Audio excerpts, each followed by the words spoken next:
Hey you guys, this is Save Time with Tori, and I'm back with another video.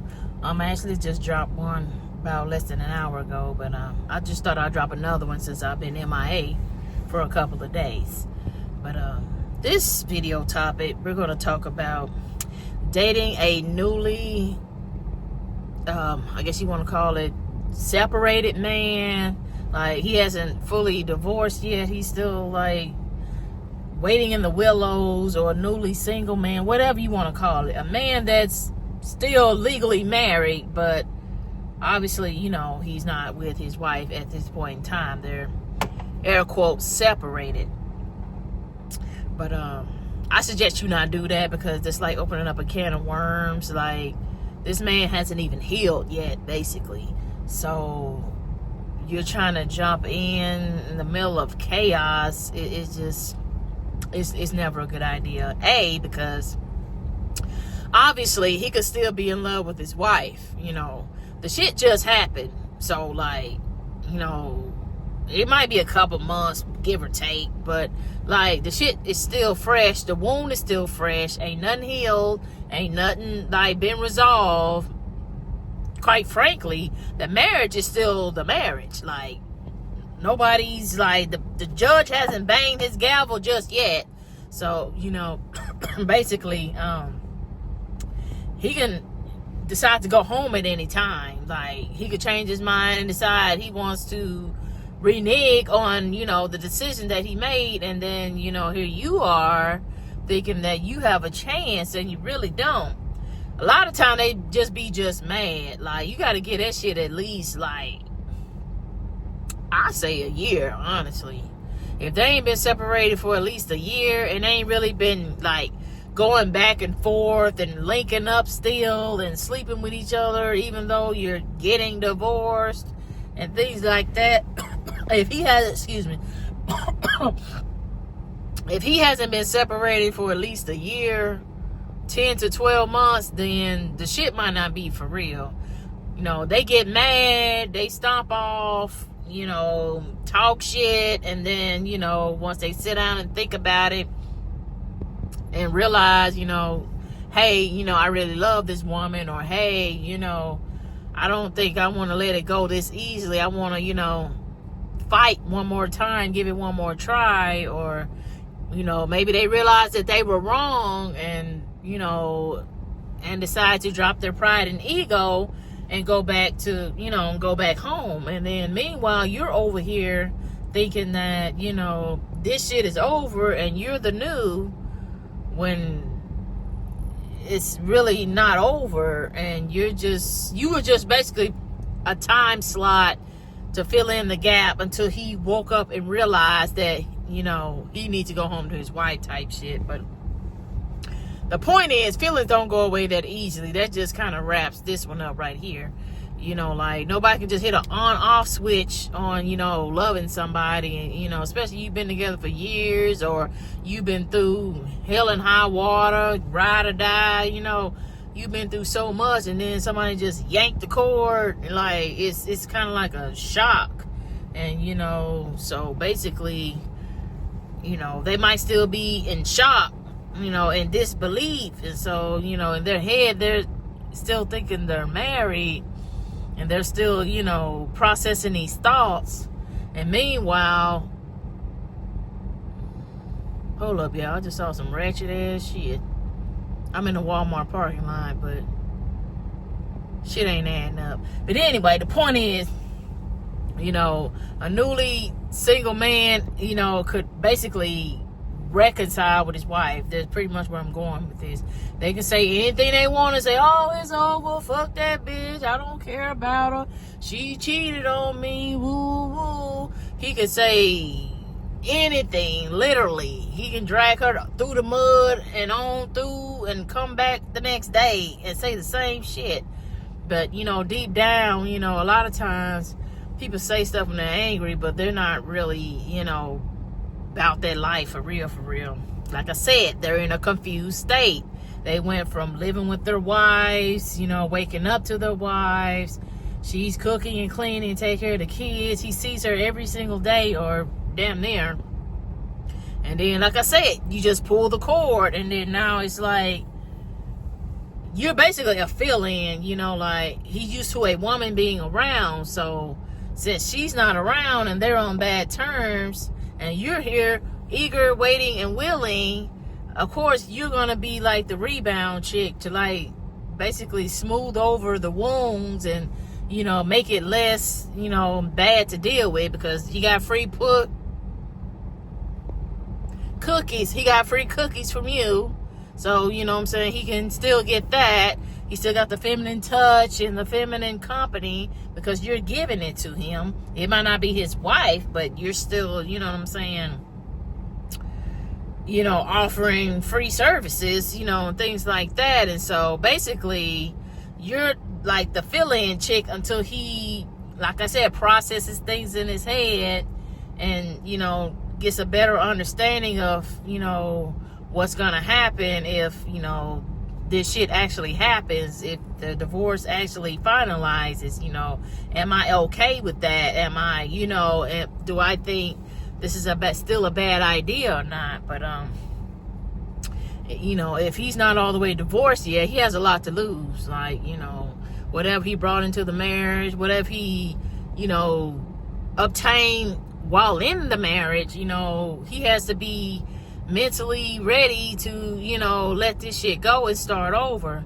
And if he's not ready to, you know, start over and things like that, then, you know, I mean, he might like you, he might even want to see where things go, but like, a man's livelihood is tied to his finances. So basically, if he's not feeling like he, you know, can provide, then that's going to emasculate him, which in turn is going to, you know, affect his relationships, because a man who don't feel fulfilled, a man who isn't fulfilled in his life will basically take it out on other people. You know, like, I notice you see a lot of angry people in the ghetto and in the poor parts of the city, and a lot of them are shooting and you know, and doing nonsense because they don't have nothing to live for. They ain't got no money. They ain't got, you know what I'm saying, you know, it's just, they're just in a bad place in life. So if a man ain't got no money, he's typically probably going to treat you a little bit on the ratchet side.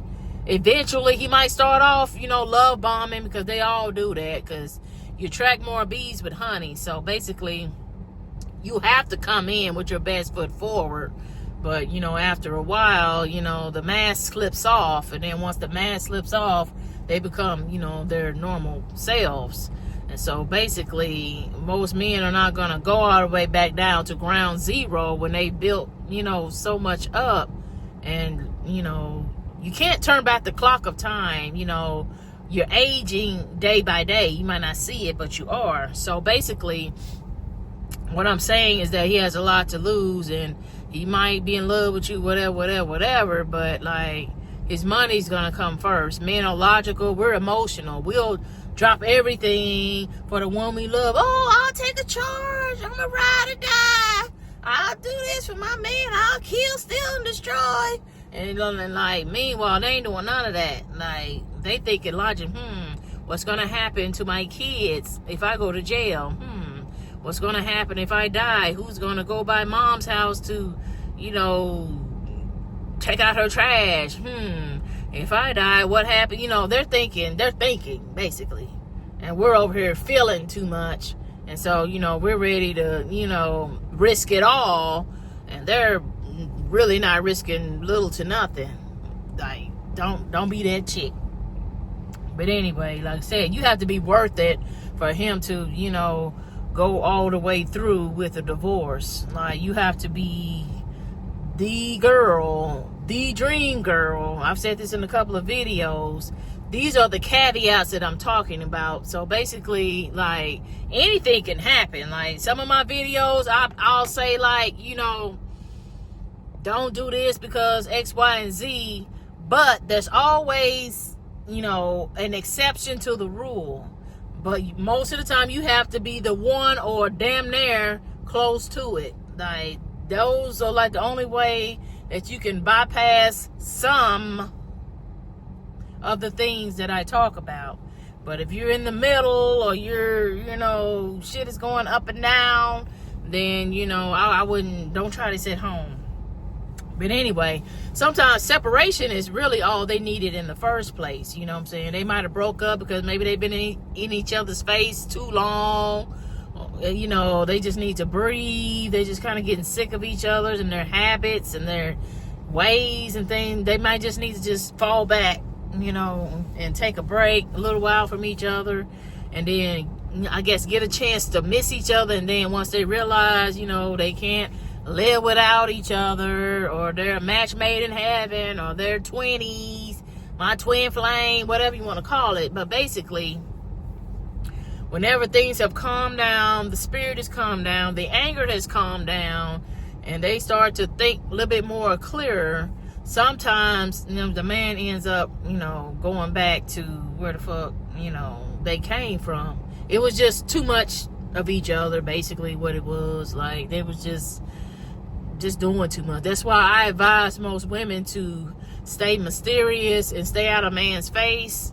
I'm not saying let your man be gone for, ever and ever and ever, but like, you have to create some type of distance in order for a motherfucker to feel you, like, don't get this twisted. Like, you ain't got me like you think you got me. Like, yeah, I'm here, but, just don't get too comfortable type stuff, because they will, and stuff like that starts to happen. Like, when you be in each other's face too long, it just, like, you just start getting on each other's nerves, just, I guess, because you need space, and sometimes you're not able to give space. It's just depending on, your work schedule and the kids and, like, your lifestyle, especially if you work together. Like, that's most definitely, like, some cray stuff. But anyway, and another thing is, like, I think I've touched on this in one of my other videos, but the old and the new, like, you're new and you hold very little power, over this man. Like I said before, she's the ride or die. He's the one, she's the one he married, so they got more history than you. And like I said, he put a ring on it. So basically, whatever she was bringing to the table, whether it's her looks, what she doing in the bedroom, or her pocketbook, or, her personality, her whatever the hell attracted, him to her, whatever attracted him to her, basically, was enough for him to, lock it down. So, by the fact that they've been through all this and everything else, and then you come along, you're new, he's interested in you, granted, but she's familiar. She's, basically he married her. So, like, he thought she was the one. He thought she was perfect for him at some point. Maybe not now because they're on the rocks. But, and that's a maybe. They could, like I said, they could just be having a bad year of marriage or whatever. So, the fact that she has history over you, and she's more guaranteed than you, because he don't really know if you're going to stick around or not. He don't know if this shit's going to work. He don't know nothing. He's just freshly separated or freshly single, whatever. Like, nobody knows nothing. Everything's in the air. And then, a lot of times they just excited for some new cookies. Like, they've been sleeping with this one woman so long, and now here comes this new chick that's fresh out the box. A lot of times it's just curiosity and, just that new feeling, like a falling in love again. Just that it's kind of like, like the beginning stages of a relationship, like the first 2 months or give or take. It's always the best. The man's on his best behavior. Everybody's having fun. It's lighthearted. It's not really too serious just yet. It's just, butterflies and whatever the fuck, Sometimes the butterflies are actually warning signals. No, the camera didn't freeze. The Wi-Fi is working perfect as well. Sometimes them ain't butterflies, them goddamn roaches. But anyway, the point is that, men love some new cat. So, like, just don't fall into that trap either, to where, he's just frustrated. Maybe the wife's not putting out, and he just need a warm bed for, you know, temporarily until he figure out what the hell, you know, is coming next. I'm not saying he don't like you or nothing like that, but, you know, just keep in mind that you could be a pit stop on his way, you know, to somewhere else or back to his wife. So, you know, I don't motherfucking know. But it's just best just leave the married man alone, period. Like, almost divorced and woo, all those in between shit, like, that shit don't count. What do the papers say at the goddamn courthouse? Do the papers at the courthouse say you married? Because if they do, then that means you goddamn married. I don't care how long y'all been separated. I don't care who, what, when, where, and why. Unless the motherfucker dead, you're still married, period. So don't fall for the, oh, well, the lawyer got to sign 2 more papers. Oh, well, when I do this and that, then we can move forward with it. No, we ain't, the shit ain't moving right now. I ain't goddamn moving. I'm moving my legs this way. Anyway, this is Save Time with Tori, and I do what? I save you time from the bullshit. Okay, bye.